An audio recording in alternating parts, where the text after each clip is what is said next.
ഈ വീഡിയോ കാണുന്ന എത്ര പേര് ഈ കറി ഉണ്ടാക്കി നോക്കിയിട്ടുണ്ട് നമുക്കറിയില്ല.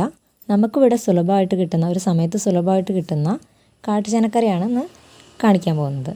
വീഡിയോ ഇഷ്ടമായി കഴിഞ്ഞാൽ ലൈക്ക് ചെയ്യാനും സബ്സ്ക്രൈബ് ചെയ്യാനും മറക്കരുത്. അപ്പോൾ നമുക്കിവിടെ ഈ ഒരു സമയങ്ങളിൽ സുലഭമായിട്ട് തന്നെ കിട്ടുന്ന കാട്ടുചേനയാണ്. അത് നന്നായിട്ട് കട്ട് ചെയ്തെടുക്കണം. ആദ്യം കട്ട് ചെയ്തെടുക്കുന്നതാണ് ഇപ്പോൾ നമ്മൾ കാണുന്നത്. ഇത് കട്ട് ചെയ്യാനൊക്കെ എളുപ്പം തന്നെയാണ്. പക്ഷേ ഇത് കട്ട് ചെയ്ത് കഴിഞ്ഞാൽ കൈ നല്ലൊരു ചൊറിച്ചിലാവും കേട്ടോ.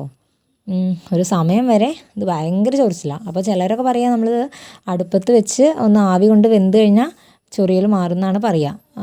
ഏകദേശം അങ്ങനെയൊക്കെ തന്നെയാണ്. കുറച്ച് സമയം, ആ ഒരു സമയം നമ്മൾ വേഗത അടുപ്പത്ത് വയ്ക്കും. അപ്പോൾ ആ സമയം കൊണ്ട് തന്നെ ഇത് മാറിക്കിട്ടും ചെയ്യും. അപ്പോൾ നമ്മളിത് മുറിച്ച ശേഷം കഴുകി വൃത്തിയാക്കി എടുത്തതിന് ശേഷം ഒരു കുക്കറിൽ കുറച്ച് പരിപ്പും പച്ചമുളക്, ആവശ്യത്തിന് പച്ചമുളകും, പിന്നെ അതേപോലെ തന്നെ തക്കാളിയും, പിന്നെ നമുക്ക് സുലഭമായി കിട്ടുന്ന ചക്കക്കുരു, ഇതും ചേർത്തിട്ട് കുറച്ച് മഞ്ഞൾപ്പൊടിയും ഉപ്പും ചേർത്ത് നമ്മളത് ആദ്യം ഒന്ന് വേവിച്ചെടുക്കണം. അപ്പോൾ ഇനി നമുക്കിതിലേക്ക് വേണ്ടത് മസാലക്കൂട്ട് റെഡിയാക്കാം കേട്ടോ. വലിയ മസാല ഒന്നല്ല, എന്നാലും ഒരു ചട്ടിയിൽ കുറച്ച് ചുവന്നുള്ളിയും കുറച്ച് വെളുത്തുള്ളിയും കൂടി ഒന്ന് നന്നായി വഴറ്റിയെടുക്കുക. എന്നിട്ട് ഇതിലേക്ക് ഈ കറിയിൽ മെയിൻ എന്ന് പറയുമ്പോൾ നമ്മൾ എപ്പോഴും മല്ലിപ്പൊടിയാണ് കുറച്ച് കൂടുതലായിട്ട് നിൽക്കുക. അപ്പോൾ ഇതൊന്ന് വാടിയ ശേഷം നമ്മൾ ആ എണ്ണയിലേക്ക് തന്നെ കുറച്ച് മല്ലിപ്പൊടി ഇട്ടിട്ട് ഒന്ന് വഴറ്റിയെടുക്കണം.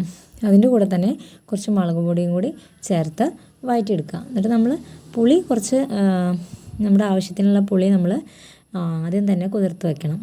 അപ്പോൾ അതിൻ്റെ ആ ഒരു വെള്ളം കൂടി ഈ ചട്ടിയിലേക്ക് ഒഴിച്ച്, ഈ പൊടികളുള്ള ഈ ചട്ടിയിലേക്ക് ഒഴിച്ചിട്ട് നമ്മളതൊന്ന് ഗ്യാസ് ഓഫ് ചെയ്ത് ചൂടാറിയ ശേഷം നമ്മൾ ഒരു മിക്സിയുടെ ജാറിലേക്ക് എടുത്തിട്ട് അതൊന്ന് ജസ്റ്റ് ഒന്ന് ചെറുതായിട്ടൊന്ന് പേസ്റ്റാക്കി എടുക്കുക. എന്നിട്ട് നമ്മുടെ ഈ വേവിച്ച് വെച്ച കഷ്ണങ്ങളുണ്ടല്ലോ അതിലേക്ക് ആ മിക്സിയുടെ ജാറിലെ ഈ മസാലകൾ അതിലേക്ക് ഒഴിച്ചു കൊടുക്കണം. അത്രയേ ഉള്ളൂ നമ്മുടെ കറി. തേങ്ങ അരച്ച കറിയാണ് വേണ്ടതെങ്കിൽ ഇത്രയും ചെയ്ത ശേഷം കുറച്ച് തേങ്ങ ചൂടാക്കി അതിലേക്ക് ചെറുള്ളിയും വെളുത്തുള്ളിയും ചേർത്തിട്ട് അത് അരച്ചൊഴിക്കാം.